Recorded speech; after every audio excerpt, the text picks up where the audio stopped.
ராதே கிருஷ்ணா. வணக்கம். நான் உங்கள் சிகியம்மா பேசுகிறேன். இன்றைக்கி சபரிமலையை பற்றி நம்ம தெரிஞ்சுக்க போகிறோம். சபரிமலை அப்படின்னு ஒரு மலை இருக்குது. அந்த மலையில் ஐயப்பன் அப்படின்னு ஒரு சாமி இருக்கார். அந்த சாமியை பார்க்குறதுக்கு நம்ம எப்படி போகணும் அப்படின்னாக்கா, கார்த்திகை 1ஆம் தேதியிலேருந்து 48 நாட்கள் நம்ம விரதம் இருக்கணும். அதுவும் எப்படி இருக்கணும்? பிரம்மச்சரிய விரதமாக இருக்கணும். அந்த விரதத்தை நம்ம நம்மளுடைய குரு மூலமாக ஆரம்பிக்கணும். அப்படி 48 நாட்கள் நம்ம விரதம் இருந்த வாட்டி அதுக்கப்புறம் ஐயப்பனை பார்க்குறதுக்காக நம்ம போகணும். அப்படின்னாக்கா ஐயப்பனை பார்க்குறதுக்கு 2 வழிகள் இருக்குது. அதாவது வயதானவர்கள், குழந்தைகள், முடியாதவங்க 7 மைலில் நடந்து போகலாம். நல்ல ஆரோக்கியத்தோடு இருக்கிறவங்க, ஐயப்பனை அனுபவிக்கணும் அப்படின்னு நினைக்கிறவங்க 48 மைலில் போகலாம். இந்த 48 மைல் பயணம் அப்படிங்கிறது நாமளே பரிசோதனை பண்ணிக்கிற மாதிரி இருக்கும். ஐயப்பனை பார்க்குறதுக்கு உகந்ததாகவும் இருக்கும். அப்படி நம்ம போகிற 48 மைலில் நம்ம என்னென்ன பார்க்க போகிறோம் அப்படின்னாக்கா, முதல்ல நம்ம போகிற இடம் எருமேலி. இங்கே தான் அப்படின்னாக்கா அதாவது எருமை மாடு. அந்த மகிழ்ச்சியை ஐயப்பன் வதம் செஞ்ச இடம் இங்கே தான். அதனால் இங்கே இருக்கிற சாஸ்தாவை வணங்கிட்டு குருவுக்கு தட்சணை கொடுத்து நம்மளுடைய பயணத்தை ஆரம்பிக்கிற இடம். அது மட்டும் இல்லை, ஐயப்பனுடைய நண்பரான வாபரும் இங்கே தான் இருக்கார். அவருக்கு கூட சேர்ந்து அவருக்கு ஒரு மரியாதை செலுத்துகிற விதமாக அங்கே இருக்கிற சாயங்கள்லாம் பூசிக்கிட்டு அங்கே அவருக்காக ஒரு நடனமும் ஆடி அங்கே நிறைய வில்லு, கம்பு, அம்பு அப்படின்னு சொல்லி நிறையா வச்சுருப்பாங்க. அதை நம்ம கையில் எடுத்துக்கணும். அதாவது ஐயப்பனை பார்க்க போகும்போது உன்னோட ஃப்ரெண்டையே நாங்கள் பார்த்துட்டு வந்தோம்ப்பா அப்படின்னு சொல்லணும்ல, அதுக்காக அங்கேருந்து ஏதாவது ஒரு பொருளை நம்ம கையில் எடுத்துக்கணும். அதுக்கு தான் சரம் அப்படின்னு சொல்லி பேர். அதுக்கப்புறமேட்டு பேரூர் தோடு அப்படிங்கிற இடம் வரும். நம்மளுடைய சபரிமலை பயணத்தில் நம்ம முதல்ல தங்குற இடம் இந்த இடம்தான். இங்கேருந்து தான் சபரிமலையோட யாத்திரையே ஆரம்பமாகுது. அதுக்கடுத்து நம்ம போகிற இடம் காளைக்கட்டி. இங்கே தான் நந்திதேவர் தவம் இருந்த இடம். அதுக்கப்புறமேட்டு அழுதா நதி. இந்த நதிக்கு அலசா அப்படிங்கிற ஒரு பேர் இருந்திருக்கு. அந்த பேரே மருவி அழுதா அப்படின்னு சொல்லி ஆயிடுச்சு. இந்த அழுதா நதியில் நாம் குளிக்கும் போது அங்கேருந்து ஒரு கல் எடுத்து நம்மளுடைய மடியில் கட்டிக்கணும்.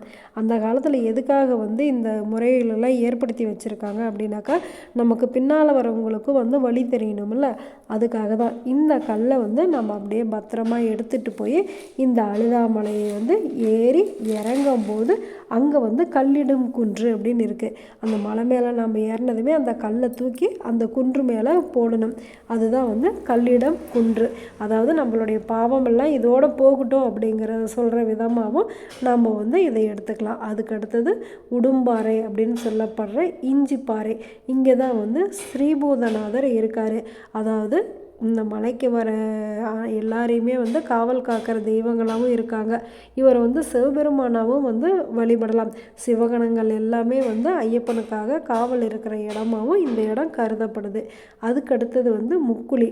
அதாவது இந்த இடங்கள்லாம் கல்லிடம் குன்று இறங்கின உடனே நம்ம பம்பைக்கு போகிற வழியும் அதில் ஜாயிண்ட் ஆகிடும். அதனால் இந்த இடம் முக்குழி அப்படின்னு அழைக்கப்படுது. இங்கே பத்திரகாளி அம்மனுடைய கோவில் இருக்குது. இந்த கோவிலை வணங்கிட்டு அடுத்தது நம்ம போகிற இடம் கரிவலம் தோடு. கரி அப்படின்னாக்கா யானை. யானைங்க தண்ணி குடிக்கிற இடம் இந்த இடம். அதுக்கு அடுத்ததாக கரிமலை.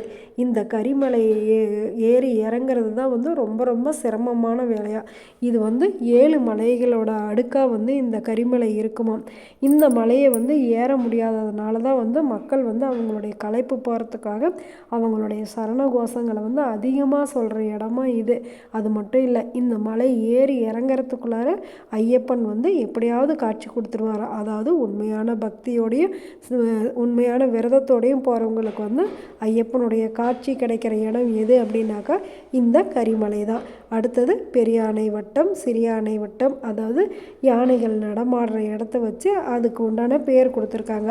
இந்த பெரியானை வட்டம், சிறியானை வட்டம்லாம் முடிஞ்ச உடனே நம்ம சேர்ற இடம் எது அப்படின்னாக்கா பம்பை. சிறிய வழிப்பாதை, அதாவது 7 மைல் பயணம் இங்கேருந்து ஆரம்பமாகுது. இந்த பம்பையில் நம்மளுடைய முன்னோர்களுக்கு தர்ப்பணம் கொடுக்கலாம். அதாவது சபரி வந்து வாசம் செஞ்சாங்க அப்படின்னு சொன்னல, அந்த சபரி வந்து குளித்ததுனாலேயே இந்த நதி வந்து புனிதம் அடைந்ததான். ராமரே வந்து அவருடைய அப்பாவுக்காக இந்த இடத்துல வந்து தர்ப்பணம் கொடுத்துருக்காராம். அதனால் வந்து நம்மளுடைய முன்னோர்களுக்குமே வந்து நாம் இங்கே வந்து தர்ப்பணம் கொடுக்கலாமா. அப்படி அவங்களுக்கு வந்து தர்ப்பணம் கொடுத்துட்டு நாம் வந்து ஒரு சரம் எடுத்துகிட்டு வந்தோம்ல எரிமேலியிலேருந்து, அந்த சரத்தை வந்து நாம் இங்கே குத்தி வச்சிடணுமா.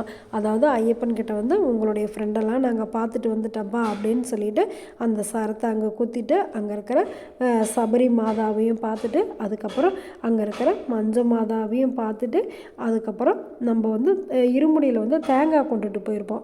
அந்த தேங்காயில் ஒரு தேங்காயில் வந்து நெய் ஊற்றியிருக்காது. அந்த தேங்காவை எடுத்து நம்ம வந்து 18ஆம் படி, அதாவது முதல் வருடம் போகிறவங்க வந்து முதல் படியில் அந்த தேங்காயை உடைப்பாங்க, 2வது வருடம் போகிறவங்க 2வது படியில் அந்த தேங்காயை உடைப்பாங்க. அப்படி அந்த தேங்காயை உடைச்சிட்டு, நான் இந்த வாழ்க்கையில் வந்து எந்த தவறு செஞ்சிருந்தாலும் என்னை மன்னிச்சிக்கோ அப்படின்னு சொல்லி அறிந்தும் அறியாமலும் தெரிந்தும் தெரியாமலும் செய்து சகல குற்றங்களையும் பொறுத்து காத்து ரட்சித்தருள வேண்டும். சத்தியமான பொண்ணு 18ஆம் படி மேல் வாழும் வில்லாதி வீரன் வீரமணி கண்டன் ஹரிஹரசுதன் ஆனந்த சித்தன் ஐயன் ஐயப்பன் சுவாமியே சரணமையப்பா. ஐயப்பங்கிட்ட மன்னிப்பை கேட்டுட்டு குருவோட ஆசியோட அந்த 18 படிகளை ஏறி போனோம் அப்படின்னாக்கா நம்ம இன்னொரு தேங்காயில் வந்து நெய் கொண்டுட்டு போயிருப்போம். அந்த நெய்யை அந்த ஐயனுக்கு ஊற்றி கண்ணார அந்த ஐயப்பனை நம்ம பார்த்தோம் அப்படின்னாக்கா நம்மளை அறியாமலே சாமியே சரணமையப்பா அப்படிங்கிற சரணகோஷம் நம்மளுடைய அடி வயிற்றுலேருந்து அப்படியே வரும். அப்படி வரும்போது நம்மளுடைய கண்கள் எல்லாம் அப்படியே குளமாகி நிற்கும். அப்படி நம்மளுடைய கண்கள் குளமாகி கண்ணீரோடு நிற்கும் போது நம்ம பார்க்கும்போது ஐயப்பன் எப்படி தெரிவார், சிலையாக தெரிய மாட்டார், ஜோதி ரூபமாக தெரிவார். நம்ம மனசில் இருக்கிற அழுக்கெல்லாம் நீக்கிட்டு நம்மளை வந்து சுத்த ஆத்மாவாக மாற்றிடுவார். அதாவது ஆத்மா வந்து பரமாத்மாவோட சேர வச்சிருவார். இன்றைக்கி வந்து ஐயப்பன் கோவிலுக்கு 48 மைலில் எப்படி போகணும், 7 மைலில் எப்படி போகணும், அந்த காட்டு வழி பாதைகள்லாம் எப்படி இருக்கும் அப்படிங்கிறத தெரிஞ்சுக்கிட்டோம்.